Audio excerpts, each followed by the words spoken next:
Waramer ascendente del Imperio 1630. Zorro Novelas Ligeras. Si quiere ayudarnos puede suscribirse a nuestro Patreon y podrá encontrar esta novela y algunas otras muy adelantadas. De verdad agradecemos a los que puedan ayudarnos, nos motivan a continuar día a día de todo corazón. Muchas gracias. 16. Los ojos de Malcador se abrieron de par en par cuando el emperador habló, pues con cada palabra que el nuevo maestro de la humanidad decía, miles de imágenes psíquicas llenaban su mente. Visiones de un futuro sombrío y oscuro donde la humanidad estaba esclavizada por el miedo y el sufrimiento. La nube arremolinada de recuerdos y planes se transmitió tanto a Malcador como a Baldor. Un crujido agudo resonó en toda la cámara cuando el asta de la lanza de Baldor se rompió bajo su agarre. Los custodios son seres tranquilos y serenos que tienen un control emocional casi perfecto, Baldor. El más grande de ellos estaba hirviendo de rabia incandescente ante la sola idea de que tal fracaso en la protección del emperador fuera antitético a su propio ser. Hablando en voz baja a su compañero más cercano, el emperador dijo: ese futuro no ocurrirá, el conocimiento que he obtenido permitirá que la humanidad ascienda. El gran enemigo ha sido frustrado. Malcador dejó escapar un suspiro tembloroso y se dejó caer un poco sobre su bastón. Con voz temblorosa le preguntó a su más antiguo amigo y al único ser en el que tenía absoluta fe: ¿y ahora qué? Para sorpresa tanto del sigilita como del capitán general, una sonrisa se dibujó en las facciones perfectas del emperador. Colocando una mano sobre la cápsula de gestación más cercana, contempló el feto que crecía en su interior. El diminuto ser dormía a medio formar, pero incluso ahora se podían ver pequeñas alas que sobresalían de la espalda del primarca noveno. Mientras observaba al ser que se encontraba a las puertas del Palacio Imperial, el emperador dijo: continuaremos como lo planeado, excepto por algunas variaciones de curso. La gran cruzada tendrá que retrasarse un poco, pero con los 20 primarcas liderando desde el principio, estaremos dentro de parámetros aceptables. Llegaremos a Ullanor a tiempo y en una posición mucho más fuerte de lo que originalmente habíamos planeado. Malcador, la unificación está en marcha y el Astronomicon ya ha superado las etapas iniciales. Comienza a preparar el trabajo preliminar con los ancianos de Terrawat para revisar el diseño. Espera una cantidad mucho mayor de reacción psíquica durante la ignición y posibles posibilidades de forja de Dios relacionadas con ella. Además, organiza la eliminación sutil de estos individuos. Un montón de datos entraron en la mente de Malcador sobre varios miembros problemáticos del nuevo imperio. Desde líderes de futuras rebeliones hasta funcionarios corruptos cuyas acciones ayudaron a la herejía del futuro alternativo. Asintiendo solemnemente, el gran maestro de asesinos se preparó para cumplir con su deber. Volviéndose hacia Constantine Baldor, el emperador tocó la lanza rota que Baldor aún sostenía y la aleación de adamantium y auramita la curó. Esta lanza te ha servido bien, Constantine, pero creo que algo nuevo está en orden. Desenvainando su propia espada, el emperador se la entregó a Baldor. Cayendo sobre una rodilla, el custodio recibió el increíble regalo. Cuando tocó las manos de Baldor, la hoja se movió. Pasó de ser una espada larga dorada a una lanza brillante. Eres mi lanza, y deberías manejar un arma adecuada para las guerras que vendrán. Honrado más allá de las palabras, el capitán general recibió el arma que eventualmente sería conocida como la lanza apolínea. Mientras hacía un gesto para que los custodios se pusieran de pie y se relajaran, el emperador habló. Me enfrentó a un pequeño enigma, Constantino, ¿qué hacer con los prototipos? El emperador, por supuesto, habló de las legiones del trueno, los brutales berserkers medio locos que habían conquistado Terra en nombre del emperador pero que no eran aptos para la siguiente fase de los planes del emperador. Había que hacer algo. Baldor había recuperado su perfecta compostura y respondió. Mi señor, ¿vas a cambiar los planes en marcha para lidiar con ellos? Suspirando suavemente, el emperador cerró los ojos antes de hablar. Me han servido bien, acabar con ellos como perros rabiosos no es un destino apropiado para aquellos que sentaron las bases de mi gran plan. Al recordar los recuerdos que había visto, recordó cómo la eutanasia de los guerreros del trueno había ayudado a empujar a los primarcas y sus legiones a la herejía y la traición. Los ojos del emperador se abrieron de golpe y dijo con calma. Debemos llegar a otra solución, no permitiré que la sangre de los mártires sea el lecho de roca del imperio. Sacó a Baldor y a Malcador de la cámara y continuó hablando con ambos. Seguirán muriendo, pero después de su batalla final, no serán purgados. Se les encontrarán otros usos. Aseguraos de que Arik Taranis sobreviva a esa batalla. Tengo planes para el futuro portador del rayo. Después de dar algunas órdenes adicionales a su mano derecha y a su lanza, el emperador estaba seguro de que las guerras de unificación terminarían sin ninguna intervención más directa. Ahora tenía que ocuparse personalmente de dos tareas mucho más delicadas. La conclusión del proyecto Primarca y el Astronomicon. La primera sería la más difícil de las dos. Alterar sus genomas en esta etapa tan avanzada del proyecto podría acarrear resultados desastrosos. Sin embargo, sabía que los riesgos bien merecían la pena. Pasaron meses mientras la última batalla de Terra se libraba y el emperador trabajaba incansablemente. Incluso los más grandes herreros genéticos de la luna que lo ayudaron apenas comprendían los métodos esotéricos que se estaban utilizando. La ciencia y la hechicería, que superaban todo lo visto en la galaxia, se utilizaban en perfecta sintonía. Los primarcas se estaban reforjando lentamente tanto a nivel físico como espiritual. Los 20 primarcas infantiles mejoraron sus mentes, cuerpos y legados genéticos. Los problemas neurológicos de las semillas genéticas del tercero causados por su extrema pureza se curaron. El octavo y el 19 reconstruyeron sus semillas genéticas desde cero para corregir sus deficiencias. El 18 y el 19 repararon sus órganos melancrómicos defectuosos y se redujo la dependencia del sexto de modificaciones genéticas adicionales. Estos y otros innumerables cambios se estaban realizando en los bebés que dormían dentro de su útero artificial. Incluidos dos que los afectaban a todos y que, con suerte, serían la jugada maestra para evitar que cayeran en la herejía. En primer lugar, se habían eliminado los potenciadores de la maduración, los primarcas crecerían al ritmo de los niños humanos normales. Las décadas adicionales necesarias serían costosas para la línea de tiempo necesaria para que la humanidad sobreviviera, pero que los primarcas fueran adultos sanos y cuerdos de verdad, no solo niños transhumanos demasiado grandes, valdría la pena. El otro cambio que aún no había ocurrido pesaba mucho sobre el emperador, los limitaría, haría que los ya distantes transhumanos fueran aún menos humanos. Los uniría a él con su alma. Los protegería bajo su bastión psíquico. Sin embargo, la idea de usar un ritual tan poderoso y horrible en ellos, le dejó un mal sabor de boca. Sacudiendo la cabeza, un profundo suspiro salió de sus pulmones. Recuperar su humanidad había dejado resquicios de moralidad y ética en él que necesitaban ser tratados de vez en cuando. Moviéndose hacia el centro de la cámara, preparó su poder psíquico para tocar a sus creaciones y marcar sus almas como extensiones del anatema. Extendiendo sus tentáculos de luz, tocó a cada primarca infantil y se preparó para realizar el ritual que dejaría una marca en el alma del primarca.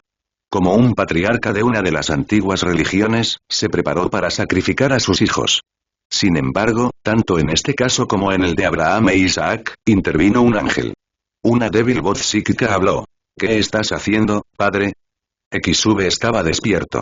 El más poderoso físicamente de los 20 preguntó de nuevo. ¿Qué vas a hacer, padre? El emperador dejó que su corona psíquica se apagara mientras caminaba hacia el infante. El ser que en cierta línea temporal sería conocido como Magnus el Rojo miró a su creador con vista psíquica y natural.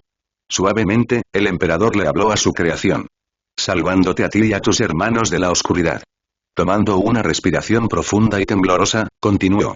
Perdóname, mi hijo. Justo cuando había declarado su vínculo con sus 20 creaciones, es decir, con sus 20 hijos, el emperador de la humanidad extendió la mano para lisiarlos con el fin de salvarlos del toque del caos.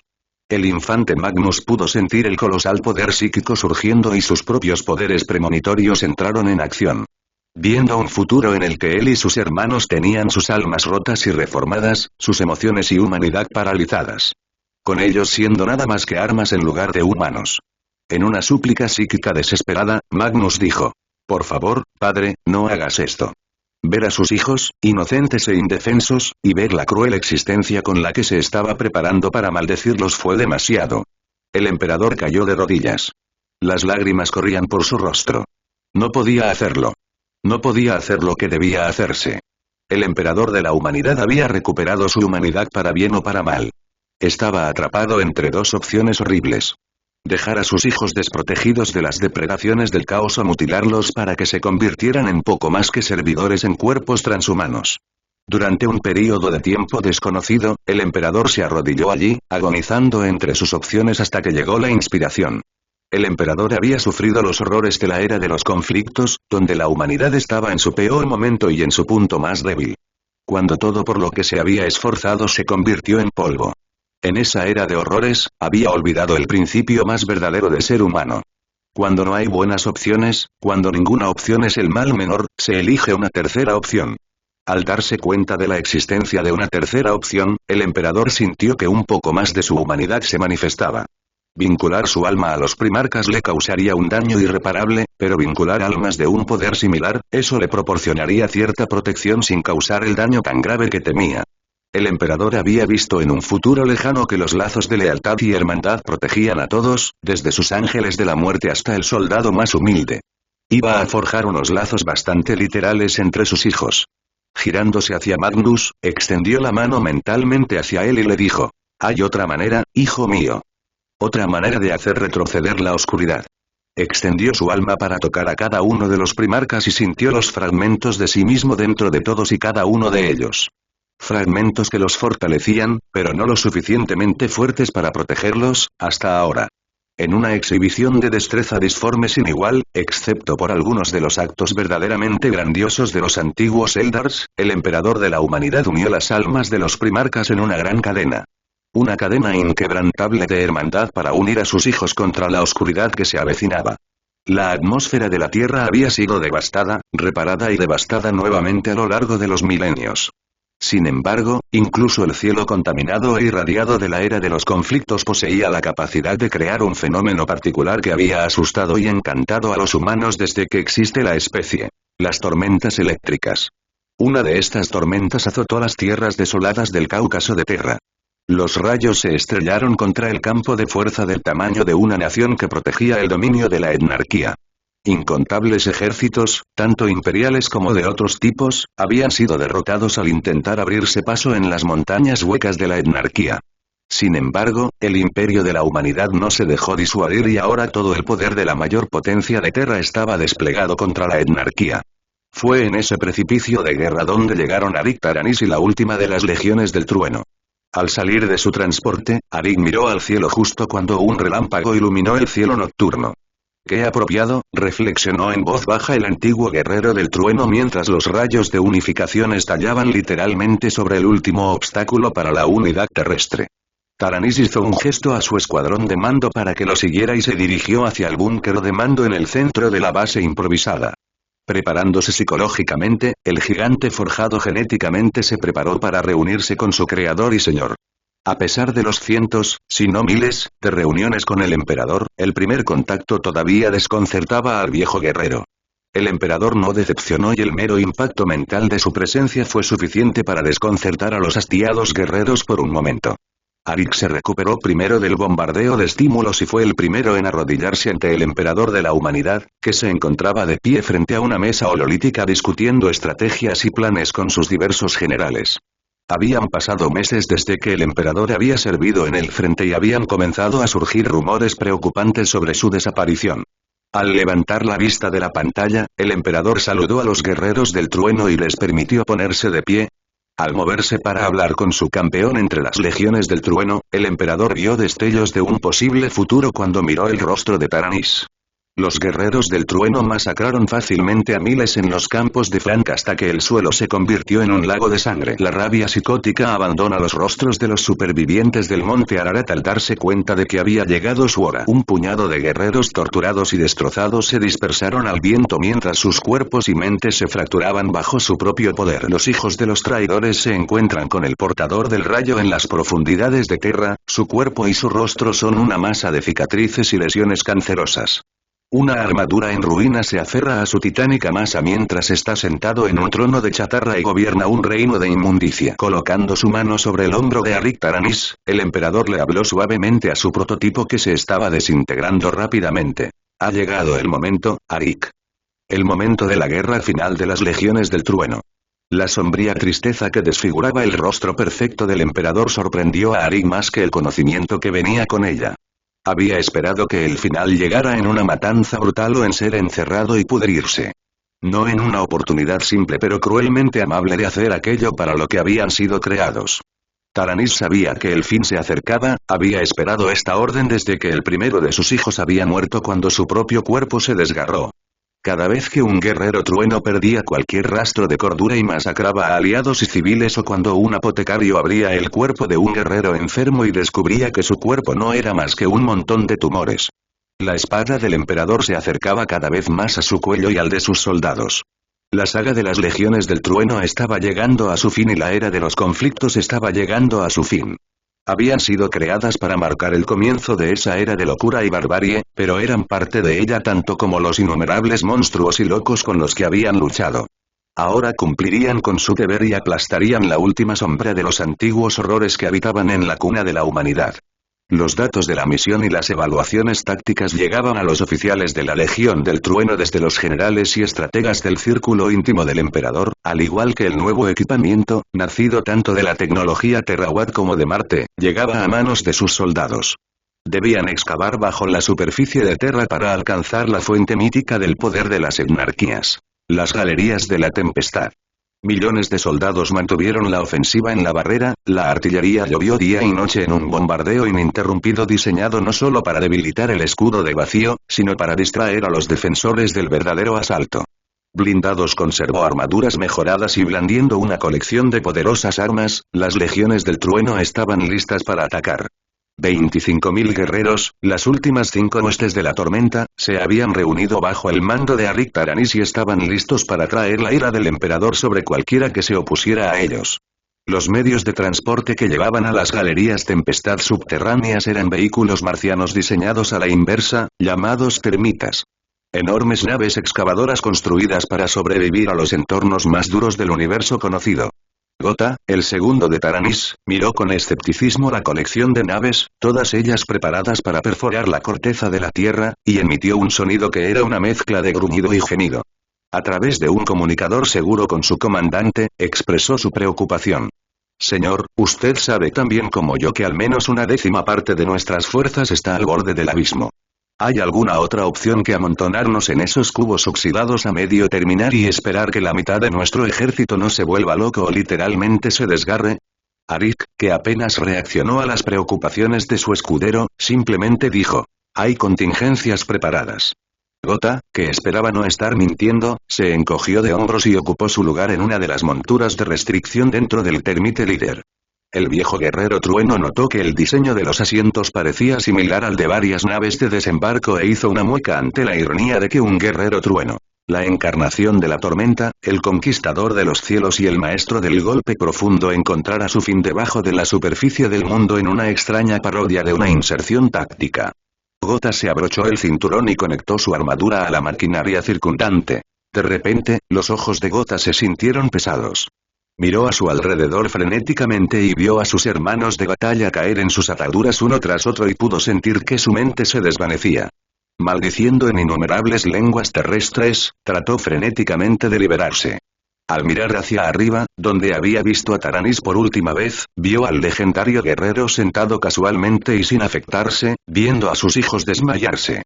Gotha se dio cuenta de que esta era la contingencia. Con esos pensamientos finales, se desmayó. 13 horas después y 37 kilómetros bajo la superficie de Terra. Gotha se despertó con el sonido de las alarmas y el profundo ruido sordo del fuego de los vólteres. Mientras luchaba aturdido por liberarse de sus ataduras, 3 cosas lo golpearon a la vez. Primero, incluso con los sistemas climáticos avanzados de su armadura, se sentía como si estuviera hirviendo vivo. Segundo, habían agregado un cóctel de drogas a sus potenciadores habituales previos a la batalla que lo dejaron inconsciente a él y a sus hermanos de batalla. Tercero, los datos y la información táctica fluían a su casco. Liberándose, examinó sus alrededores. Fue el primero en despertar en su termita. El resto de los primeros 5 séquitos estaban despertando de manera constante. Sin embargo, Arik Taranis y su escuadrón pretoriano habían desaparecido. Confuso y desorientado, Gotha comenzó a absorber los datos que fluían hacia su casco. De las 50 termitas que se habían desplegado, 7 se habían perdido en el descenso, ya sea por estrés ambiental o por medidas de defensa. Las termitas llevaban 500 guerreros trueno cada una y habían emergido aparentemente al azar en las profundidades inferiores de las galerías de la tempestad. Estaban en el límite entre la corteza y el manto del planeta. Entonces, Gota recibió órdenes de reunir a los escuadrones de la comitiva a su alrededor y avanzar hacia una ubicación a aproximadamente 5 kilómetros de allí. Adoptando la mentalidad de un comandante, Gota comenzó a reunir y despertar a los diversos guerreros del trueno. 5 escuadrones de los mejores guerreros de la humanidad estaban preparados para salir de su nave hacia el infierno que los esperaba. Aunque el casco de las termitas estaba construido para soportar nadar en mares de lava, podían oír los ruidos de la batalla. Disparos de armas, desgarros de metal y explosiones casi constantes. Al abrir los puertos de explosión, los guerreros del trueno salieron de la nave rugiendo con la furia del emperador manifestada. La termita había perforado el suelo de la caverna y los puertos explosivos les permitieron descender a la cámara de obsidiana. El reino al que habían llegado era un dominio esotérico verdaderamente demente que recordaba imágenes clásicas del infierno de las religiones de la vieja tierra. La lava brotó del suelo de la cámara y fluyó hacia arriba en una parodia de una cascada. Grandes ríos de metal fundido flotaron sobre ellos, suspendidos y manipulados por colosales usos electromagnéticos. Los rayos y las nubes ondulantes de atmósfera energizada formaron una tormenta colosal, una tempestad infernal interminable que dio nombre a las cavernas. Sin embargo, lo que más llamó la atención de los guerreros trueno fue la batalla que se libraba en la caverna titánica. Miles de guerreros luchaban contra enjambres de horribles máquinas aracnoideas. Superaban a los guerreros trueno tanto en tamaño como en número. Gota observó conmocionado cómo las ráfagas de plasma, fusión y volquita no tenían prácticamente ningún efecto sobre las máquinas mientras cargaban contra las líneas de los guerreros trueno y las masacraban con brutales herramientas mineras. En respuesta, un escuadrón de guerreros del trueno armados con martillos de trueno atacó a las máquinas ofensivas. Con golpes sobrehumanos que eran comparables a ataques de artillería, los Retributors hicieron retroceder a las máquinas mientras emitían rugidos psicóticos de furia. Las tropas de Gota se movilizaron para unirse a la batalla, pero tenían órdenes en otro lugar. Gota, que ladraba órdenes, logró alejar a su escuadrón de la lucha y dirigirlo hacia el punto de encuentro. Al mirar atrás, vio que cada vez más guerreros del trueno se desmoronaban física o mentalmente por el estrés de la batalla. Algunos dejaron caer sus armas y se lanzaron salvajemente a la batalla, mientras que otros simplemente se desplomaron en medio de la pelea. Los guerreros trueno se agacharon en un túnel capilar más pequeño que los escáneres gravitacionales indicaban que los llevaría hacia el centro de las galerías. La nueva armadura los ayudó a navegar por el pulido túnel que se había excavado en la tierra con acero fundido. A pesar de sus intentos de ser sutiles, encontraron resistencia. Un pequeño enjambre de patrulla de máquinas de la tempestad atacó. Gota usó su martillo trueno y su escudo tormenta mientras gritaba órdenes a sus hermanos de batalla. Solo proyectiles sólidos, apunten a las articulaciones. Paladines conmigo. Justicars, cúbranos. Gota rugió con furia transhumana mientras se estrellaba contra la primera línea de las máquinas de la tempestad.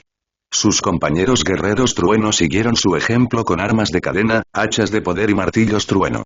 Golpe tras golpe llovieron sobre las máquinas, destrozando sus resistentes componentes internos y deformando sus exoesqueletos diseñados para nadar en lava.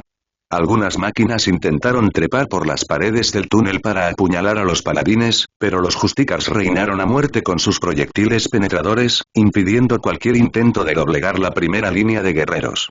A diferencia de los berserkers enfermos de la caverna principal, estos escuadrones estaban compuestos por la élite de las legiones del trueno. Guerreros que se habían enfrentado a los peores horrores de la era de los conflictos y habían ganado. Sin embargo, incluso estas élites podían sentir cómo sus cuerpos se desgastaban bajo el estrés de la batalla. Gota pensó para sí mismo mientras esquivaba a duras penas la cuchilla monomolecular de una máquina. Esto solía ser mucho más fácil. Después de que el breve tiroteo concluyó, los guerreros trueno avanzaron. Habían perdido 5 guerreros, habían recuperado su equipo y habían recibido la muerte honorable. Marchando hacia adelante, asaltaron los túneles. Finalmente, después de unas horas de navegar por el laberinto volcánico y de escaramuzas en los túneles, llegaron a su destino. Frente a ellos se alzaba una gran cámara tallada en adamantium e incrustada con obsidiana. 10 túneles conducían a la cámara, cada uno de los cuales se convertía en puentes de silicato suspendidos sobre un charco de metal fundido que servía de suelo de la cámara. Gota guió con cautela a sus hermanos de batalla hacia el centro de la cámara, donde se cruzaban los 10 puentes. A medida que se acercaban, un profundo y retumbante rugido resonó por toda la cámara. En una explosión de lava y relámpagos, algo colosal irrumpió en la superficie de los estanques. Fácilmente del tamaño de un titán, sus escamas de diamante negro brillaron y su mecanismo se abrió, dejando escapar un rugido horroroso. En las profundidades de las entrañas de la vieja tierra, se habían topado con una máquina construida para emular al monstruo arquetípico, el dragón. Al unísono, los guerreros del trueno apuntaron sus armas y abrieron fuego contra el Wyrm. La máquina le devolvió el favor con ráfagas de plasma y metal sobrecalentados que atomizaron a cualquier guerrero que tuviera la mala suerte de ser alcanzado. Su cuerpo serpentino se envolvió alrededor de uno de los puentes buscando aplastar a los guerreros que se dispersaban. Gota gritó órdenes mientras se maldecía internamente. Había seguido las órdenes de dejar a los guerreros destrozados y destrozados a su perdición para que actuaran como una distracción mientras se dirigían al núcleo interno de las galerías. ¿Por qué los habían traído a esta trampa? De repente, un grito de guerra comparable en volumen y furia al rugido del dragón atravesó la cámara. Aritaranis, el asesino del trono, llegó desde el túnel opuesto junto con sus pretorianos. Con una espada paragón hecha a mano por el propio emperador en una mano y un martillo de trueno en la otra, Taranis saltó hacia la bestia. Moviéndose con una velocidad y una habilidad sin igual, excepto por Baldor y el propio emperador, Taranis saltó del puente hacia el dragón. Usando su espada como una parodia de un pico de escalada, trepó por el costado de la máquina, dejando profundas hendiduras en su exoesqueleto a medida que avanzaba. El señor de los guerreros del trueno gritó por el box para que sus fuerzas abrieran fuego contra los sensores de la máquina. Obedeciendo a sus comandantes, Gota y los pretorianos vaciaron innumerables rondas en los ojos y la cara del Wyrm. En respuesta, atacó con más violencia, pulverizando escuadrones enteros de guerreros del trueno con un solo latigazo de su cola. Sin inmutarse, Aritaranis demostró su valía como campeón del emperador al alcanzar la cabeza de la máquina. Cortó sus sensores izquierdos y dejó su espada atrapada en su ojo de cristal, y se impulsó hasta situarse entre los cuernos de la criatura. Rugiendo con la furia de un dios de la tormenta de un antiguo mito, descargó el martillo del trueno sobre el cráneo mecánico de la bestia. Con un golpe que hubiera destrozado una cadena montañosa, abrió el cráneo del dragón volcánico, implosionando su cerebro de silicio y destrozando la mayor parte de su maquinaria interna. La cámara se sacudió con el golpe y las grietas se extendieron por las paredes de adamantium. Lanzando un aullido de muerte, el dragón comenzó a desplomarse. Aritaranis sacó su espada del cadáver del monstruo y se montó en su caída sobre uno de los puentes. Tras bajarse del cadáver y subirse a los puentes sin siquiera darse cuenta de la hazaña imposible que acababa de realizar, Aritaranis revisó la pantalla de sus yelmos y condujo a sus hijos fuera de la guarida de los dragones, hacia el santuario interior del maestro de las galerías. Gota alcanzó a su comandante y simplemente le preguntó: ¿esto es todo? ¿No es la misión final? En lugar de responder, Arik se volvió hacia los aproximadamente 300 guerreros del trueno que quedaban y les dijo: hijos míos, sabemos desde hace mucho que nuestro fin está cerca.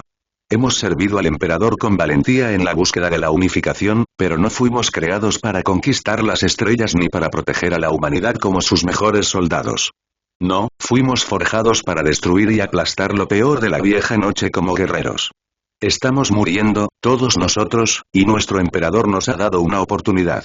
La oportunidad de no morir como débiles muertos, sino como guerreros. Esta verdad se les ocurrió y, como una de las últimas legiones del trueno, rugió triunfante y festejó. Juntos marcharon hacia el centro de las galerías de la tempestad. El dragón había sido la última línea de defensa para su enemigo, ahora un simple par de puertas de aleación de adamantium se alzaban ante ellos. Arik se volvió hacia su consejero y su palafrenero y dijo: Gota, ¿harías los honores? Una profunda expresión animal dividió el rostro de Gota cuando respondió: con mucho gusto, señor. Cargó contra las puertas y con todas sus fuerzas las abrió de golpe con un golpe titánico de su martillo de trueno. Ante ellos se alzaba una máquina titánica. Una inteligencia abominable increíblemente avanzada que gritaba en binario a sus guardianes y cuidadores que regresaran a ella. Arik había matado a numerosos monstruos de ese tipo a lo largo de las guerras de unificación y conocía la forma más sencilla de hacerlo. Casualmente, como si estuviera arrojando un recipiente de nutrientes vacío a la basura, arrojó una colección de granadas de vórtice a la cámara. La disformidad se abrió y se tragó la colosal máquina. Cuando el maestro de las galerías se fue, comenzaron a colapsar casi instantáneamente. Máquinas que habían funcionado perfectamente durante milenios se detuvieron y comenzaron a doblarse. Las máquinas de servicio y defensa se detuvieron a mitad de movimiento y colapsaron como marionetas con los hilos cortados. Tan pronto como confirmaron la destrucción de la IA, los guerreros del trueno comenzaron su retirada. Cámaras enteras comenzaron a derrumbarse a su alrededor a medida que más y más del antiguo complejo se derrumbaba bajo la furia del núcleo de Terra. Se movieron a una velocidad sobrehumana, de regreso hacia las termitas, dando muertes honorables a los heridos para que no los detuvieran. Por fin, llegaron a uno de los vehículos operativos y los guerreros trueno entraron en su única vía de escape. Frenéticamente intentaron poner en marcha la máquina dañada y después de unos segundos horribles, la cámara comenzó a doblarse a su alrededor y el cogitador respondió. Utilizando órdenes preprogramadas, las termitas salieron automáticamente de la cámara y se dirigieron a la superficie. Una vez que parecían estar bien encaminados y los horrores y la locura de las galerías de la tempestad estaban a kilómetros de ellos, Gota se sentó junto a Arik y preguntó, ¿dónde estabas cuando me desperté? Quitándose el casco, el antiguo guerrero miró a su segundo con ojos cansados mientras hablaba. Necesitaba hacer arreglos, aquellos que ya se estaban desmoronando necesitaban ser eliminados para que no nos pusieran en peligro a todos y aquellos que estaban más cerca del borde necesitaban ser organizados para que incluso si se volvieran locos durante la batalla cumplieran con su deber. Mirando a los guerreros del trueno que lo rodeaban, continuó. Incluso los pocos seleccionados para llevar a cabo la misión corren peligro. Estén atentos durante el viaje de regreso a Gota, aún no estamos a salvo. Los guerreros del trueno se quitaron la armadura y comenzaron a socializar. Contaban historias y comparaban registros de batallas y cuentos.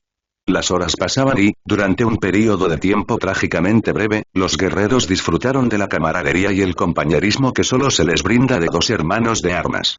Lamentablemente, ese consuelo no duraría mucho. La tragedia golpeó cuando el decimador Batash comenzó a contar una historia sobre cómo había sido parte de la carga de primera línea con Gardos Steel Soul contra los Cybertrucks del Droglor. Allí estábamos, los 5000 de nosotros contra los bastardos podridos cuando, los ojos de Batash se pusieron vidriosos y por una fracción de segundo el peso de los horrores que había visto y perpetrado se estrelló contra su mente en descomposición. Soltó un aullido de dolor y saltó sobre uno de sus hermanos. Batash hundió los dedos en los ojos de uno de sus camaradas más cercanos y le abrió de un mordisco la arteria principal al oficial de su escuadrón antes de que lo derribaran. Dentro de la cámara relativamente estrecha, el hedor a sangre y hormonas de batalla era denso. Un doloroso silencio llenó al termita antes de que otro guerrero trueno comenzara a temblar con alucinaciones de enemigos lejanos. Lo derribaron casi instantáneamente y el olor a sangre y la visión de los muertos comenzaron a abrirse camino en las mentes de los guerreros trueno. Durante otra hora, el silencio tenso y el miedo ensombrecieron a los guerreros del trueno supervivientes. El silencio se rompió con el horrible sonido de huesos al romperse. Un guerrero cayó de rodillas cuando su tibia y peroné izquierdos se rompieron con la fuerza de su propio músculo tenso. Eso resultó ser la gota que colmó el vaso. La masacre estalló cuando unos berserkers medio locos se abalanzaron sobre sus hermanos, quienes podían sentir la misma locura arrastrándose por sus mentes mientras luchaban contra sus antiguos amigos y hermanos de batalla trastornados. Arik y Gota estaban uno detrás del otro mientras los veteranos de las guerras de unificación se masacraban entre sí en una masacre en masa provocada por la enfermedad y el trauma. Fue una espantosa pelea, las armas y armaduras estaban guardadas bajo llave, por lo que la batalla se llevó a cabo con manos, pies y dientes. Gota gritó con furia inútil mientras aplastaba el cráneo de uno de sus compañeros de escuadrón, al mismo tiempo que le rogaba impotente que recuperara algo de cordura. Arik mantuvo la calma y simplemente dijo una y otra vez esta sería una buena muerte mientras masacraba a sus hijos. Sin embargo, después de casi una hora de combate salvaje, todo lo que quedó con vida en el termite fue Arik cubierto de pies a cabeza con la sangre de sus hijos genéticos y un Gota herido desplomado contra la pared. Hablando más para sí mismo que para Gota o el cadáver que se acumulaba a su alrededor, Arik dijo suavemente. Pero no es lo suficientemente bueno. Gota se curó con los suministros médicos disponibles y observó a Arik con atención. Después de un rato, Gota preguntó. ¿Por qué sigo vivo? Había visto la masacre y la locura apoderarse de sus hermanos, pero no lo habían reclamado a él. Taranis, encogiéndose de hombros, respondió. Es cuestión de suerte, una probabilidad entre 1000 millones de ser especialmente compatible con los aumentados. Gota nunca había preguntado mucho sobre el pasado y la historia de sus comandantes, ese no era su deber, pero decidió que no había nada que perder y preguntó. Entonces, ¿eres como yo, uno en un billón? Al mirar a Gota, Arik tenía una mirada perpleja. Pensé que eras más inteligente que eso y que lo habrías descubierto en todos estos largos años. En una muestra de repentina y sorprendente rabia, se arrancó la coraza para mostrarle a Gota la marca tatuada sobre su corazón. Apenas era visible debajo del patrón de cicatrices en su pecho. Era el número gótico para el 0 dentro de una ave rapaz de 2 cabezas. Con una voz que era una mezcla de ira y extrañamente orgullo, habló de su creación y propósito. Fui creado por el propio emperador como el primero de las legiones del trueno, y su padre genético. El prototipo de sus verdaderas creaciones y condenado a morir junto con mis hijos gracias a ser una cosa inacabada. Arrojando su maltrecho yelmo emplumado al suelo, el gigantesco guerrero se desplomó junto a Gota y continuó. Juré guardar el secreto, nunca contar el destino que sabía que era mío porque tenía un deber que cumplir. Gota, estupefacto, preguntó. Entonces, ¿por qué me estás contando esto? Si el propio emperador te hizo jurar que guardarías el secreto, ¿por qué?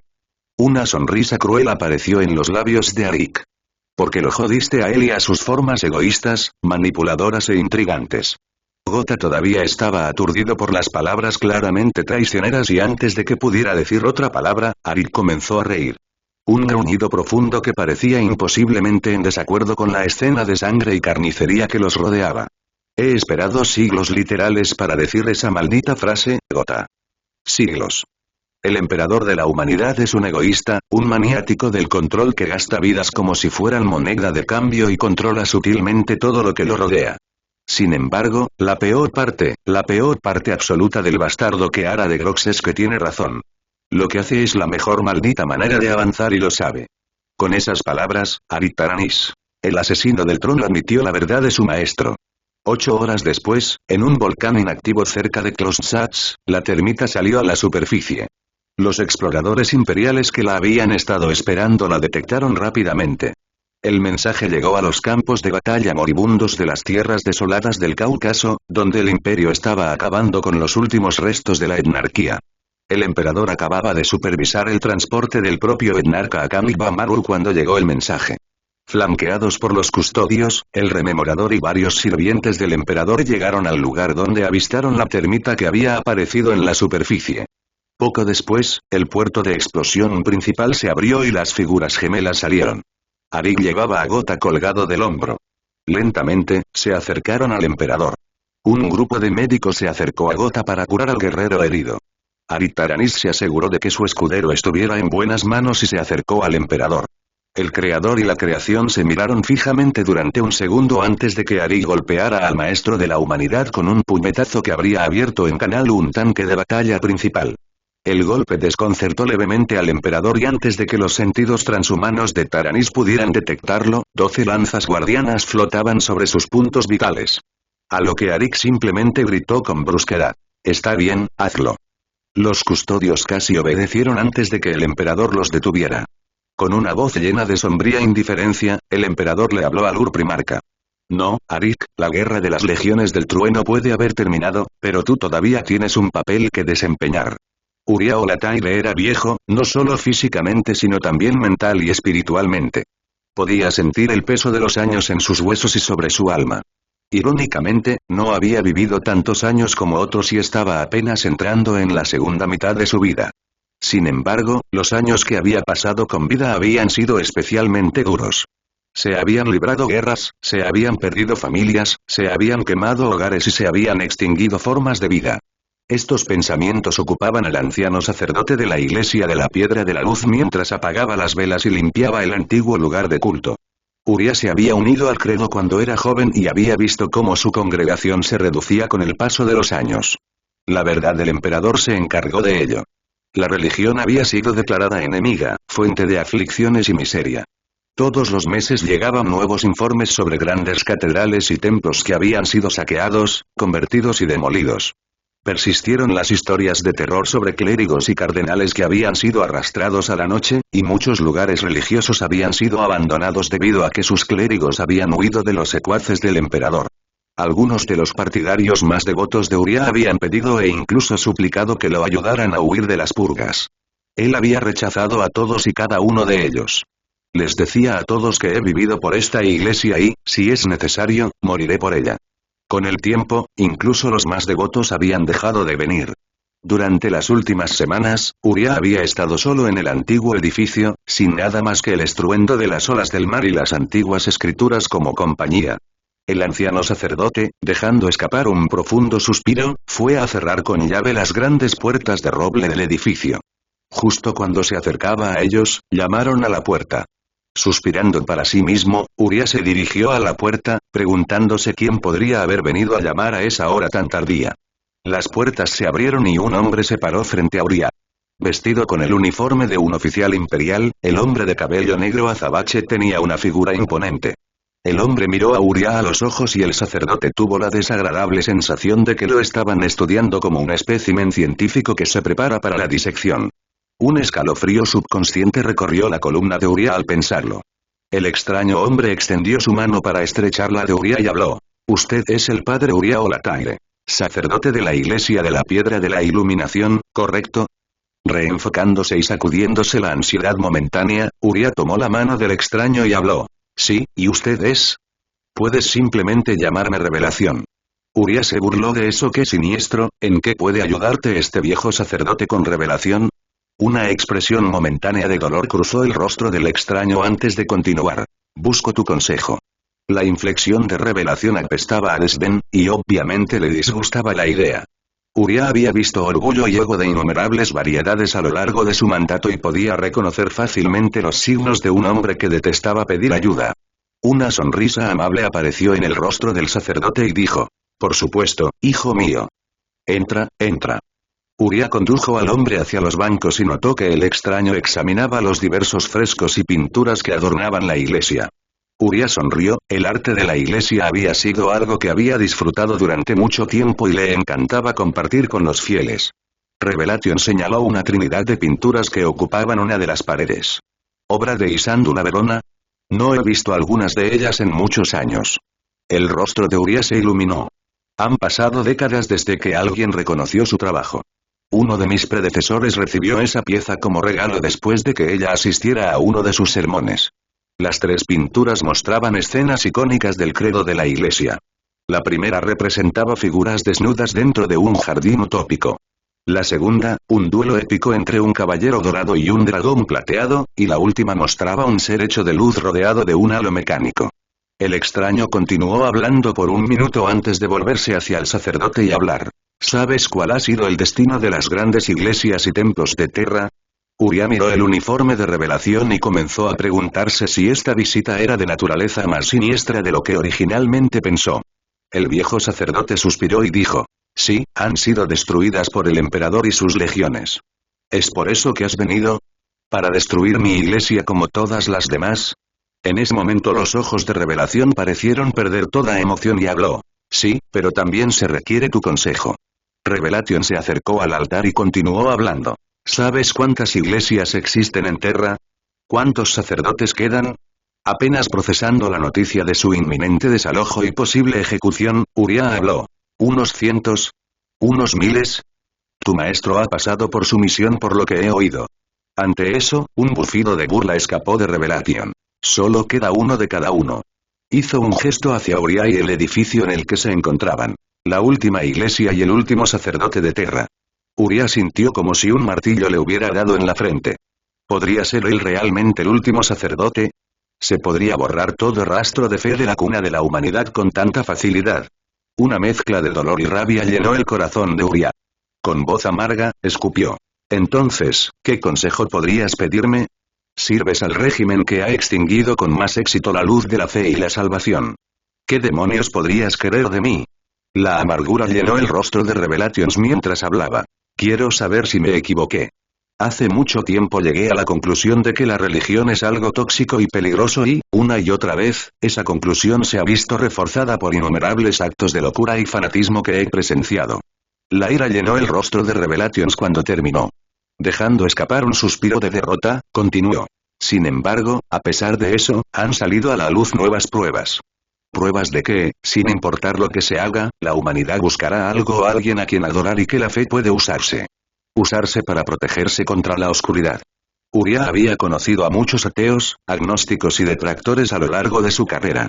Sus razonamientos y creencias variaban y no era extraño que se encontrara con quienes intentaban refutar su fe o reavivar la suya. Apocalipsis parecía ser ambas cosas, pero no exactamente. Hablaba más como un científico que cuestiona los resultados que como un alma torturada que busca consuelo en sus propias convicciones o fe. Uriah se acercó lentamente a Revelación y le dijo: «Dime, hijo mío, ¿qué ha provocado este cambio en tus creencias?» El anciano sacerdote no solo estaba cumpliendo con su deber como clérigo, sino que tenía genuina curiosidad. El extraño que había entrado en su iglesia era obviamente un miembro de alto rango del imperio. Alguien que debería burlarse de la idea de la religión y reírse de la idea de que fuera más que un narcótico para las masas. Sin embargo, sombras de duda rodearon a Revelación y a Uriah se le ocurrió una curiosa idea. Este extraño hablaba con tanta autoridad y sin miedo que alguien de su posición debería estar aterrorizado de ser descubierto cerca de un lugar de culto que no estuviera siendo saqueado, y mucho menos pidiendo consejo a un sacerdote. Obviamente, Apocalipsis era una persona de gran poder y autoridad. ¿Podría su llegada ser una señal de los cielos de que tal vez las llamas de la fe aún no estaban condenadas a extinguirse? Revelación le habló a Uriah en un susurro. Vi algo, una visión. Uriah alzó una ceja, esas cosas eran el dominio de los profetas y videntes. Muchos de los cuales habían sido condenados a muerte por el imperio. ¿Qué viste, hijo mío? Vi un futuro en el que el emperador es adorado como un dios, donde todo lo que representa se pervierte en una colosal pesadilla teocrática donde billones de fanáticos gritones viven y mueren bajo el gobierno del dios emperador inmortal de la humanidad. Las palabras parecieron dolerle físicamente a Revelación, pero continuó. Pero lo peor de todo, el peor aspecto de ese futuro de pesadilla donde la esperanza, la razón y la lógica fueron masacradas en nombre del dogma, el fanatismo y la opresión, fue que funcionó. La humanidad estaba verdaderamente unida bajo el credo imperial. La fe protegía contra horrores inimaginables, impulsaba actos heroicos y empoderaba a los leales de la humanidad. Revelación pareció hundirse bajo una carga invisible y se desplomó en el primer banco. La antigua madera crujió como si una docena de hombres se hubieran sentado en lugar de uno.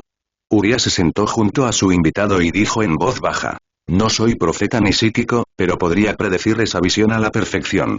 El sacerdote hizo un gesto a su alrededor mientras hablaba. La humanidad ha buscado creer en un poder superior desde que existe. Creer ofrece protección y respuestas a innumerables preguntas. Otorga consuelo y si ese consuelo se niega, el anhelo por él se vuelve simplemente mayor. En ese momento, Revelación espetó. Sin embargo, les he dado exactamente eso. Protección contra todo mal y abominación para acechar las sombras. Las artes y las ciencias están volviendo lentamente a su antigua grandeza para responder preguntas de naturaleza tanto material como inmaterial. Una mezcla de furia y preocupación inquisitiva llenó los ojos de Revelación. Uriah, confundido por la extraña redacción del arrebato de Revelación, lo miró a los ojos y se sorprendió por lo que vio. Revelación no parecía tener más de 40 años estándar, pero sus ojos eran los de un anciano. Llenos de siglos, si no milenios, de dolor y conocimiento. El anciano sacerdote se sintió sorprendido al comprender la verdad. La identidad de su invitado. El emperador de la humanidad había venido a buscar su consejo. Durante años habían abundado los rumores sobre la edad y la naturaleza del misterioso conquistador de Terra. El hombre que era a partes iguales un señor supremo tiránico y un líder benévolo. Uriah respiró profundamente y continuó. Incluso si ofreces alternativas a lo que ofrece la religión y le muestras al mundo todo lo negativo que tiene, la gente seguirá deseándola. La religión y la fe son tan antiguas como la humanidad, incluso durante los auges de la Edad de Oro todavía existían cuando casi todo el mal y la oscuridad de nuestra especie habían sido erradicados. No es algo malo, pero es tan corruptible como muchas otras cosas del ser humano. La humanidad necesita creer en un poder superior y negarlo solo conducirá a la ruina. El emperador disfrazado miró a Uriah y la tristeza llenó su voz. ¿Sabes quién soy? Lo vi dentro de tu mente cuando te diste cuenta de la verdad. No hay necesidad de ocultarlo, Uriah. Cerrando sus antiguos ojos, el emperador continuó. Estás equivocado en una cosa con certeza, la religión no es tan antigua como la humanidad. He vivido cerca de 50.000 años y recuerdo cuando surgieron los primeros cultos y religiones tribales. Levantándose lentamente, el emperador caminó hacia el altar y se quedó de pie como un adorador expectante. Y la idea de que la religión es una constante también es errónea. Soy responsable de su creación y es lógico que sea responsable de su destrucción. Un silencio atónito llenó la iglesia mientras Uría procesaba la afirmación. Hablando suavemente, el sacerdote preguntó en un tono que era a la vez incrédulo y horrorizado. ¿Quieres decir que fundaste mi fe? ¿Que fundaste grandes religiones de la humanidad y consideras que es tu deber destruirlas? Una parte de Uría, una parte muy grande, quería desestimar las afirmaciones del extraño. Decir que era un loco, un tirano, no un inmortal que había caminado a lo largo de los siglos. Sin embargo, algo detuvo a Uría, un sentimiento instintivo, una profunda memoria ancestral encerrada en la especie humana. La marca que el emperador dejó en la psique humana. Miles de culturas a lo largo de toda la historia de la humanidad tenían historias de inmortales misteriosos, dioses errantes y monarcas superhumanos. Cada leyenda comienza con un núcleo de verdad y algo dentro de Uría le dijo que la fuente de 1.000.000 de mitos se encontraba ante él. El emperador soltó una risa amarga ante la pregunta de Uría. Sí, han surgido incontables religiones siguiendo mis pasos. A veces intencionalmente, a veces no, pero mi pecado es mayor que inspirar un culto extraviado cada vez que necesitaba actuar. El deseo de la humanidad, no, la necesidad de un poder superior al que adorar y seguir es mi culpa. Moviéndose más rápido de lo que el sacerdote podía procesar, el emperador se paró junto a él y colocó su palma sobre la frente de Uría. Antes de que algo pudiera salir de sus labios, una luz dorada se estrelló en la mente de Uría y todo se volvió blanco. Una voz llena de poder y sabiduría resonó en la mente de Uría mientras flotaba a través de un vacío creado psíquicamente. ¿Qué es un dios? Tratando de orientarse, el aturdido Uría trató de hablar. Jeje, Dios es el creador y gobernante del universo y fuente de toda autoridad moral. El ser supremo.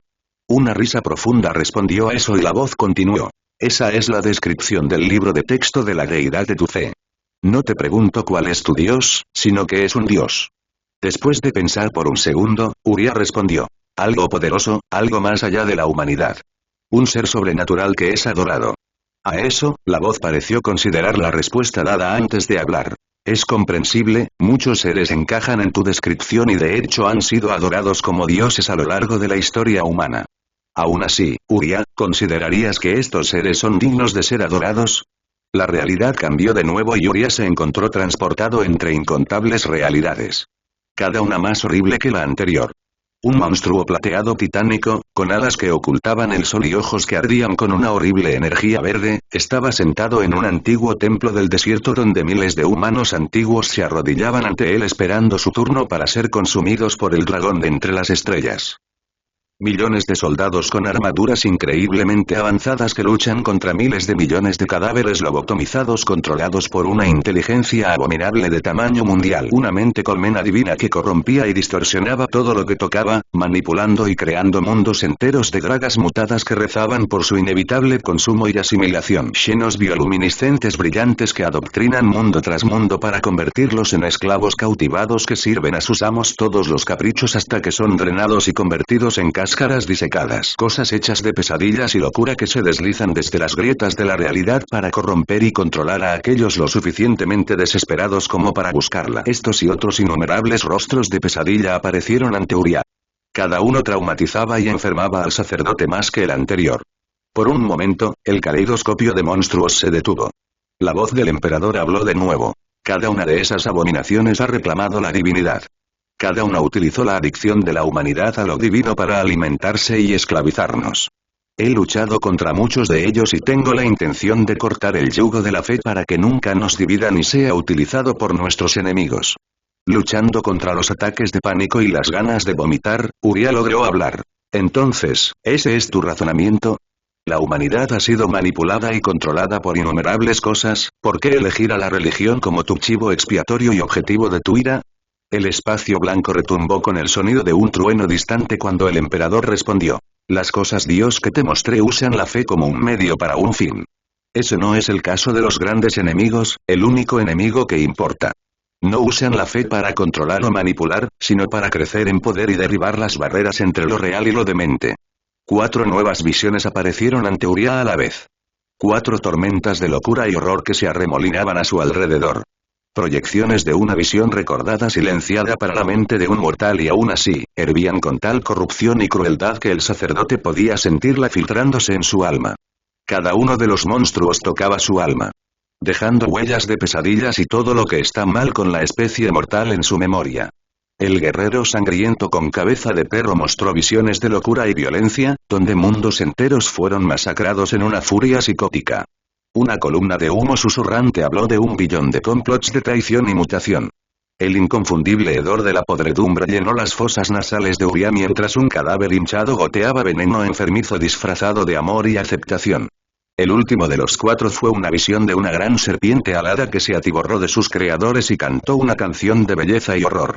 Los monstruos cuádruples eran únicos y horribles a su manera, pero Uriah reconoció una similitud entre los 4. Había hambre, un hambre dolorosa e interminable de más y más. Nunca satisfechos, cada uno buscaba corromper y controlar todo lo que podía. Uriah se estremeció cuando recuperó su entorno y se dio cuenta de que había caído de rodillas dentro de la iglesia. Al levantar la vista, vio al emperador de pie sobre él y preguntó en voz baja: ¿qué eran esas cosas? El emperador miró hacia los lejanos y antiguos recuerdos que envolvían su mente mientras hablaba. El gran enemigo, los 4 grandes seres del Inmaterium. Cada uno afirma ser un dios y tener el dominio del universo, pero como todas las cosas que los rodean, eso es una mentira. El Inmaterium es un reino donde el pensamiento adquiere forma y la realidad está sujeta a la fuerza de voluntad. Esos 4 son los pecados y los defectos de toda vida que se ha vuelto sensible y maliciosa. Uriah se puso lentamente de pie y habló. Entonces, esas cosas, se alimentan de la adoración y tú buscas eliminar la religión para paralizarlas. No exactamente, se alimentan de la fe, pero no solo de ella. Todas y cada una de las actividades que caen bajo su jurisdicción las alimentan, pero la adoración es más efectiva. Por ejemplo, el llamado arquitecto del destino se fortalece con cada plan que se haya hecho, pero los cultos de hechiceros que lo adoran y sirven son una fuente mucho mayor de energía para saciarse. En un intento de deshacerse de las visiones y los pensamientos abominables que le habían surgido al ver a los 4, Uriah preguntó: ¿por qué, entonces? Si van a seguir alimentándose, ¿por qué eliminar todas las religiones? A lo que el emperador respondió en voz baja: la religión les ofrece una oportunidad. Si la gente reza a los dioses, esperan una respuesta. ¿Qué crees que ocurre cuando los 4 escuchan y responden sus oraciones? Entonces, nuevas visiones entraron en la mente de Uriah para responder a las preguntas retóricas del emperador. Ciudades enteras destrozándose en repugnantes orgías de sangre, cadáveres enfermos levantándose de sus tumbas para consumir a sus amigos y familiares, rituales blasfemos que abren heridas en la realidad permitiendo que la sustancia de la locura se derrame sobre el mundo en un maremoto de condenación. Uriah se estremeció ante las visiones y trató de mantenerse de pie, pero sus rodillas finalmente se doblaron bajo el peso psicológico. El emperador atrapó rápidamente al sacerdote y Uriah sintió que una cálida energía familiar entraba en su cuerpo y sus piernas pudieron sostenerlo nuevamente. Todavía fascinado por la saga que se le estaba contando, Uriah hizo la pregunta que había estado en su mente desde antes de las visiones que el emperador le había mostrado. Dijiste que la necesidad de fe de la humanidad es tu culpa. ¿Qué quieres decir? Una tristeza oscureció los rasgos del emperador mientras convocaba otra visión para mostrársela a Uriah. Eres el último sacerdote de la última iglesia de Terra. He considerado apropiado que escuches mi confesión. Nadie conoce esta historia, ni siquiera mis consejeros y amigos más cercanos. Siendo tú el último sacerdote, me pareció justo que escucharas la historia del primer templo. Uriah se vio transportado a unas tierras áridas y baldías. La arena y las piedras se extendían hasta donde alcanzaba la vista. Uriah miró hacia arriba y se sorprendió. El cielo era increíblemente azul y sol colgaba alto en el cielo despejado. ¿Dónde estamos? Preguntó Uriah, mientras la sorpresa de ver el cielo lo golpeaba. Apareciendo a su lado, el emperador respondió. Hace aproximadamente 35.000 años en una tierra que conoces como el Imperio Aqueménida. Mientras el emperador hablaba, una figura solitaria apareció en la distancia. La figura se acercó a ellos y se ajustó sus andrajosas vestiduras y Uriah vio su rostro. El sacerdote se quedó mirando 2 veces al verlo. El extraño viajero era el emperador, un emperador más joven, de apenas 20 años de edad, a juzgar por su aspecto. Uriah señaló al doppelganger y el emperador se lo explicó antes de que Uriah pudiera decir nada. Estamos viendo mis recuerdos de esta era. Somos testigos invisibles de esta saga de mi juventud. Los observadores gemelos de la memoria siguieron al joven emperador a través del desierto. Caminaron con dificultad durante kilómetros mientras el emperador del presente hablaba. En mi juventud, vagué por Terra difundiendo conocimiento y sabiduría a las tribus antiguas y las civilizaciones tempranas. Nada importante, solo pequeños empujoncitos para ayudar al desarrollo tecnológico y filosófico. Traté de no involucrarme demasiado, de no dejar que ningún grupo dependiera de mi presencia.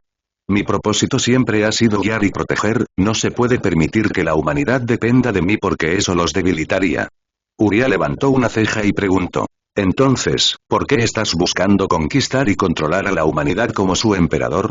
Una mirada de dolor cruzó su rostro. A pesar de lo que tú y muchos otros puedan pensar, no tengo ningún deseo de gobernar. Si hubiera otra opción que el imperio, la tomaría.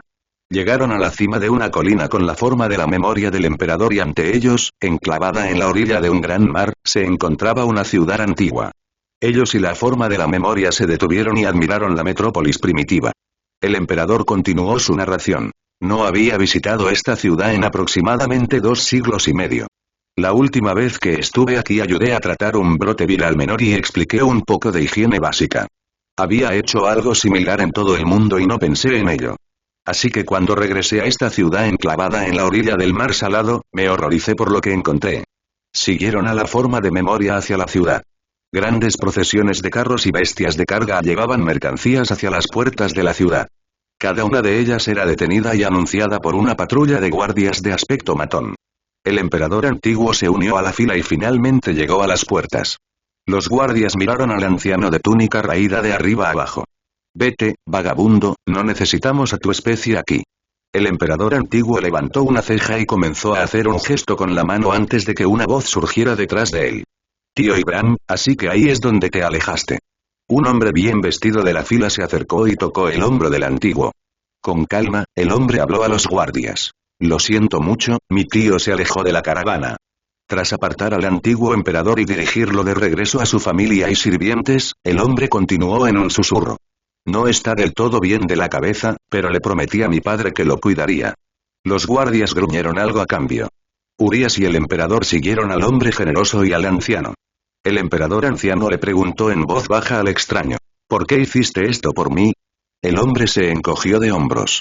La bondad engendra bondad, obviamente no eres de aquí y estaría mal dejarte en el desierto, especialmente en el día del festival. El anciano estrechó la mano del hombre y preguntó. ¿Un festival? Parece que llego justo a tiempo. Por cierto, puedes llamarme Revelación. Cuando el anciano pronunció su nombre, Uriah juró haber oído 1000 palabras y nombres diferentes. Antes de que pudiera preguntar, el emperador respondió. La gente ha sentido curiosidad por saber cuál es mi nombre desde hace mucho tiempo, sin considerar nunca que Revelación no es un alias, sino cómo la mente humana lo interrumpe y lo traduce. El hombre, a diferencia de Uriah, no respondió al extraño nombre y simplemente dijo. Encantado de conocerte, Revelación, soy Loturarán. Llegas justo a tiempo para el Festival de los Cuatro. Es nuestro mayor evento que celebra la salvación de las ciudades por los dioses. El anciano siguió a Lot y habló con él y su familia mientras avanzaban por la línea con los productos agrícolas que querían vender. El emperador comenzó a hablar mientras seguían al grupo. En ese momento, las pequeñas religiones tribales y las religiones de las ciudades-estado no eran poco comunes. Por lo general, adoraban a la naturaleza de una forma u otra y mis visiones pronosticaban que eventualmente se extinguirían a medida que la ciencia y la razón crecieran para explicar lo inexplicable. El anciano y la familia Lot finalmente entraron en la ciudad y pronto fueron recibidos por el sonido de grandes tambores. Ritmos y canciones llenaron toda la ciudad en una cacofonía apenas organizada. Las calles destartaladas estaban abarrotadas de miles de personas. Los comerciantes y granjeros se separaron de la fila y se dirigieron a varias partes de la ciudad para vender sus productos. El anciano simplemente siguió a Lot y observó. Esta era la ciudad más grande que había visitado y se maravilló de la metrópolis. La humanidad realmente estaba creciendo y preparándose para su destino. Finalmente, el anciano dio las gracias a Lot y se separó de su séquito de familiares y sirvientes para explorar la ciudad. Vagó durante horas y quedó fascinado y preocupado por lo que vio. Los grandes hornos elaboraban cerámicas intrincadas en los detalles pero grotescas en lo que representaban. Escenas de derramamiento de sangre y libertinaje estaban talladas y estampadas sobre ellas. Mendigos cubiertos de suciedad vagaban por las calles pidiendo comida o dinero, cada uno parecía más roto y enfermo que el anterior. Finalmente, el anciano oyó el rugido de una multitud por encima del estruendo de la ciudad y se puso a investigar mientras Uriah y el emperador lo seguían. A pesar de los densos olores de la ciudad, el anciano podía oler el distintivo olor a sangre en el aire que provenía del mismo lugar que los gritos de la multitud. Finalmente, el anciano encontró la fuente. Excavado en la tierra había un pozo rudimentario en cuyo borde cientos de dragas clamaban para tener una mejor vista de sus ocupantes. Con un ligero toque de sugestión psíquica, el anciano se abrió paso entre la multitud y sintió que una furia fría lo invadía ante la visión que lo esperaba. Dos esclavos desnutridos y esposados se atacaban entre sí con toscas cuchillas de hueso mientras la multitud clamaba por sangre y vísceras. La conmoción llenó el rostro del anciano mientras Uriah y el emperador observaban con tristeza. Ambos observadores habían visto lo peor de la humanidad durante la era de los conflictos y los gladiadores esclavizados eran solo uno de esos horrores. Hablando en voz baja, el emperador hizo un gesto hacia su yo más joven y dijo: esta fue la primera vez que presenciamos un acto así, aunque lamentablemente no será la última. Uno de los esclavos gritó con rabia desesperada y estrelló el cráneo de su rival contra la pared de piedra del foso una y otra vez. La sangre y los sesos de los perdedores se esparcieron fuera de la arena sobre la multitud que vitoreaba mientras gritaban al unísono: mutilad, mata, quema. Mutilad, mata, quema. Mutilad, mata, quema. Disgustado y conmocionado, el anciano abandonó rápidamente la exhibición y continuó vagando por la ciudad. A cada paso que daba, se topaba con más atrocidades. El horror y la preocupación se apoderaron más del anciano mientras avanzaba a trompicones por la ciudad maldita. ¿Qué podría haber causado esto? ¿Cuál era la fuente a esta locura? Finalmente, una voz familiar lo llamó. Oh, qué bueno verte de nuevo, revelación. Lot, junto con su esposa e hijas, salieron de la multitud y saludaron al anciano. El gran ritual del festival está a punto de comenzar. ¿Te gustaría venir con nosotros? Feliz de ver un rostro amigable, el antiguo emperador aceptó. Juntos se adentraron cada vez más en el corazón de la ciudad. Los tambores y las canciones se escuchaban con más fuerza y la multitud se hacía cada vez más densa. Finalmente, llegaron al gran zigurat de la ciudad. Junto con miles de personas más, ascendieron la gran escalera hacia el punto más alto de la ciudad. ¿Qué es este lugar?, preguntó el anciano. Lot, que parecía estar enorgullecido, respondió: el gran templo de los cuatro. Mis antepasados ayudaron a colocar las primeras piedras de nuestro gran altar a los dioses. Cuando llegaron a la cima, se encendió una gran pira. El incienso y el humo llenaron el aire mientras la ciudad se agolpaba alrededor del templo interior. La pira marcaba la entrada al templo y proporcionaba iluminación y proyectaba un aura mística sobre el gran templo mientras se ponía el sol. Finalmente, el redoble de tambor aumentó de velocidad e hizo que los miles de personas reunidas se arrodillaran al unísono ante la pira y el templo. Utilizando un poco de magia de disformidad, el emperador se puso de pie mientras una ilusión lo mostraba arrodillado como el resto. Uriah resopló ante eso. El orgullo es una constante, creo que en ti. El emperador respondió con una mirada gélida. El redoble de tambores llegó a su clímax y se detuvo. Del templo, ataviados con ropas extravagantes, salieron el sumo sacerdote y su círculo íntimo. El sumo sacerdote se paró frente al altar y habló con voz resonante. Hace generaciones, nuestra ciudad sufrió el castigo divino por nuestro pecado.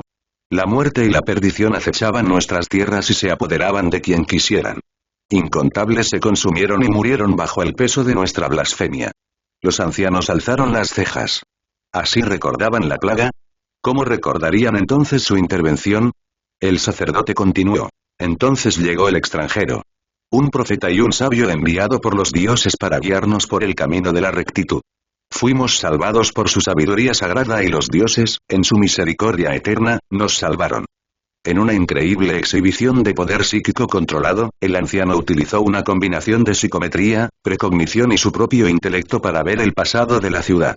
Tanto él como sus observadores presenciaron cómo unos pocos corruptos habían distorsionado la historia a lo largo de las generaciones para adaptarla mejor a las necesidades de su amo. Obviamente, algo estaba manipulando a esta ciudad y a su gente a su antojo. El anciano había luchado antes contra monstruos y pesadillas de más allá de este mundo o realidad, pero esto estaba más allá de todo lo que había visto.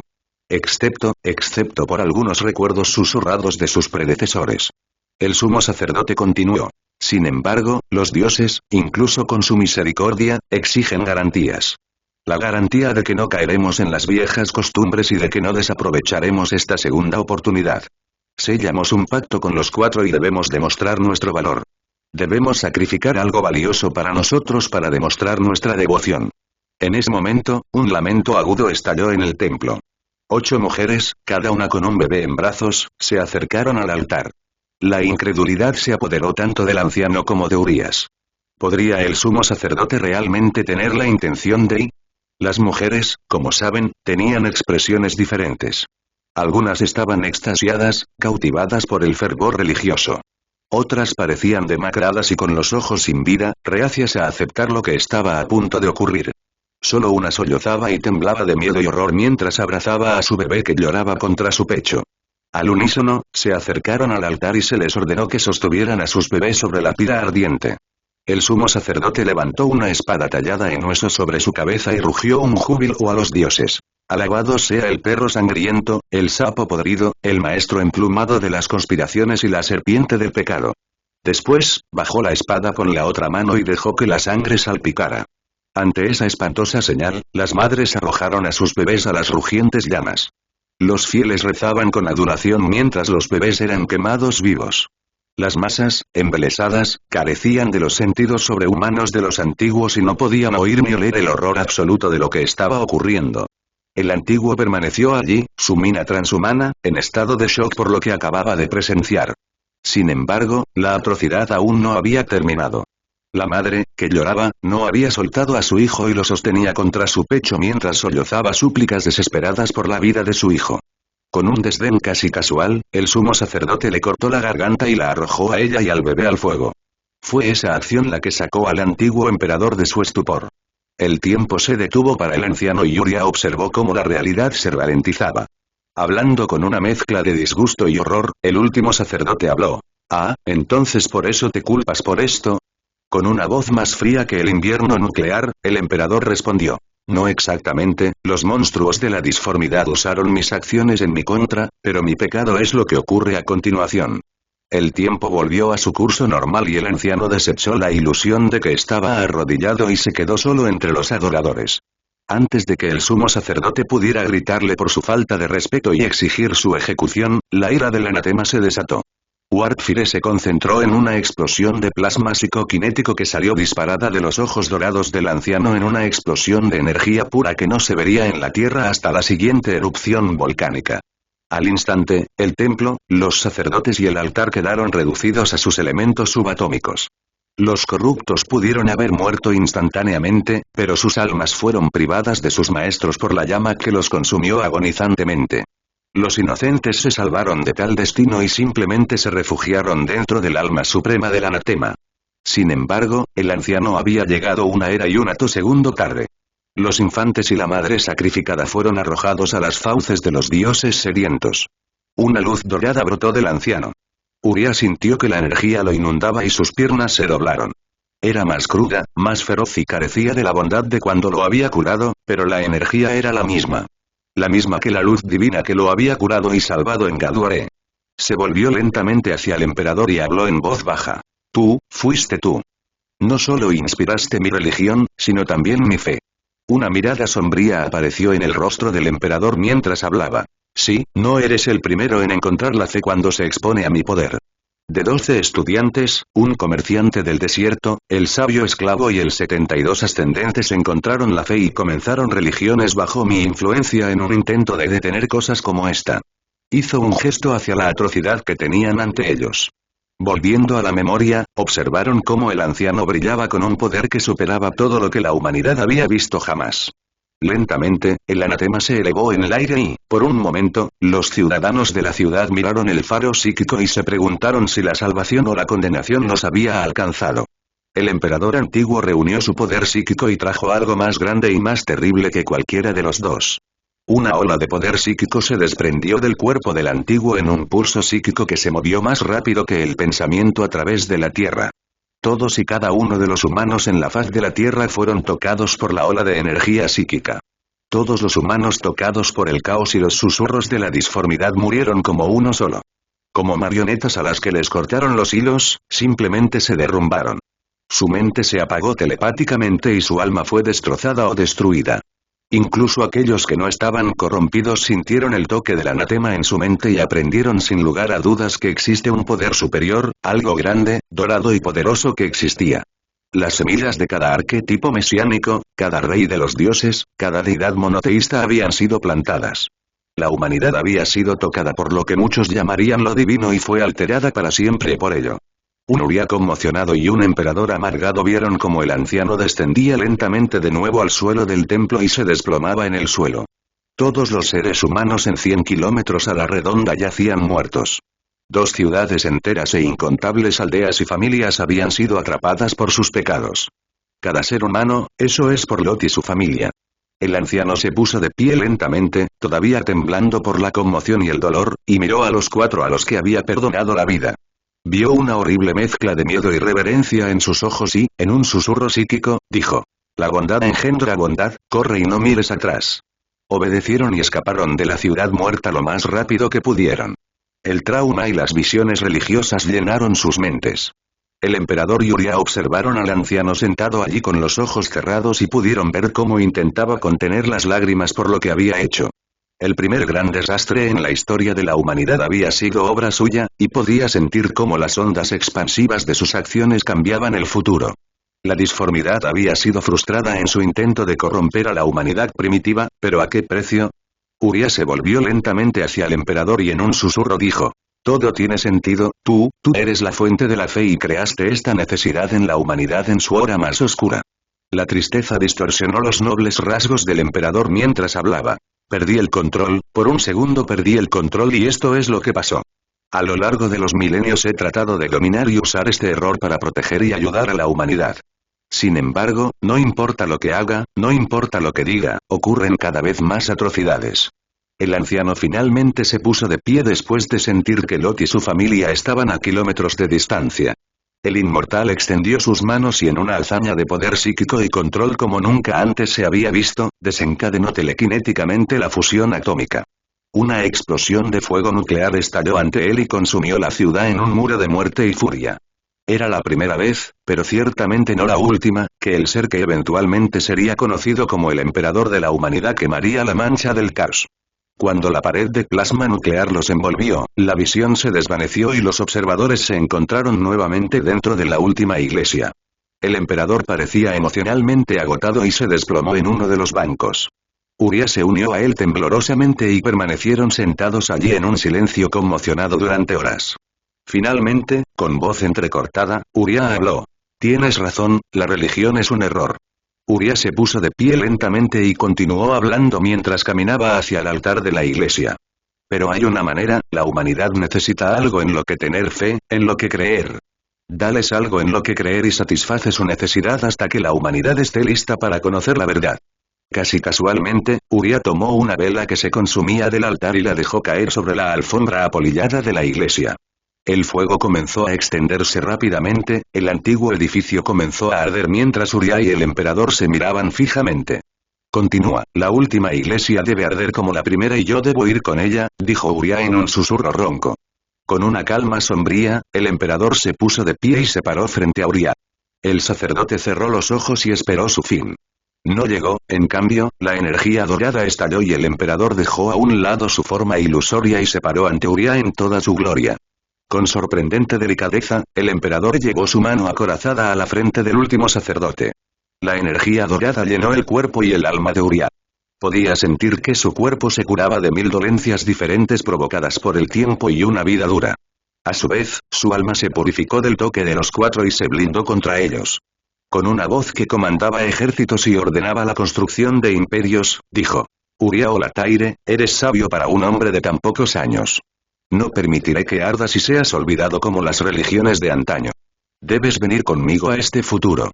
El sendero luminoso es angosto y me ayudarás a mantener a nuestra especie en él». El emperador de la humanidad se dio la vuelta y abandonó la iglesia con el recién ordenado guardián de la verdad. Juntos vieron cómo la última iglesia de la humanidad se quemaba hasta los cimientos.